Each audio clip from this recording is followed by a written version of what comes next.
Yes, nongera kubasuhuza kandi iza kumeze neza nkuko musanzwe mubimenye ni Kazunga Ruma wagezaho tutorial mu Kinyarwanda. So uyu munsi tugiye kureba uburyo ushobora guhisha isura y'umuntu ni mu kanya.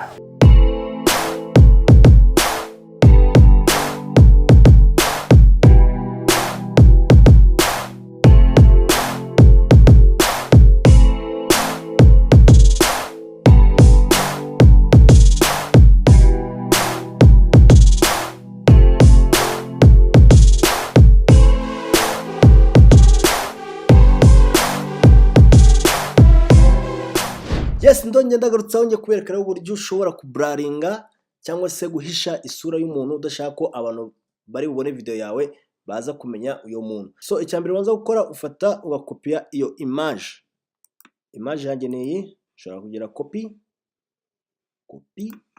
hanyuma nkagira paste, hanyuma ngaterura iyi image yanjye nkayitereka hejuru y'indi image.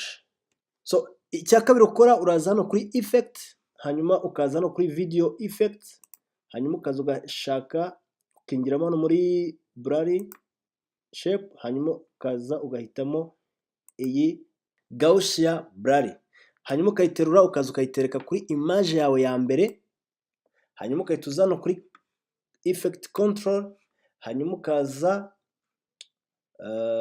hano kuri blurriness ukasa nk'uwongera blurry. Urabona ko image yanjye ya mbere ibaye blurry. So icya kabiri ukora uraza ugahitamo aka tools kagufasha guhitamo ahantu ushaka ko haza kuba blurry, donc ahantu ushaka guhisha. Ubwo nge ndashaka guhisha image y'umugabo, ubwo ni image yanjye.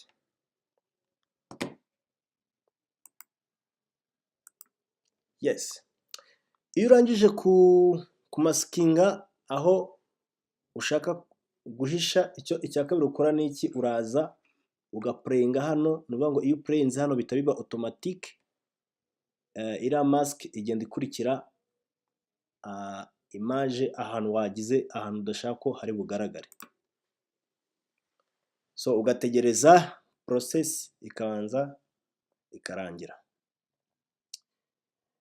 Yes, kandi ndakomeza mbabwira ati mbakangurira no gukomeza mukankurikira mukora subscribe kuri channel yanjye, kandi nidushira hamwe tugafatanya tuzagera kuri byinshi cyane. So hano urategereza mpaka iyi process irangiye. Yes, ushaka wana stopesha hano biba bihagije. Icyingenzi nuko nshaka kubereka uburyo ushobora kubraringa isura y'umuntu cyangwa se guhisha isura y'umuntu, hanyuma warangiza ukaza ugaplayinga ukareba uburyo byabayemo. Urabona ko ubu ngubu image yanjye namaze kuyibraringa, namaze guhisha isura, ntabwo wamenya uyu muntu uwo ari we.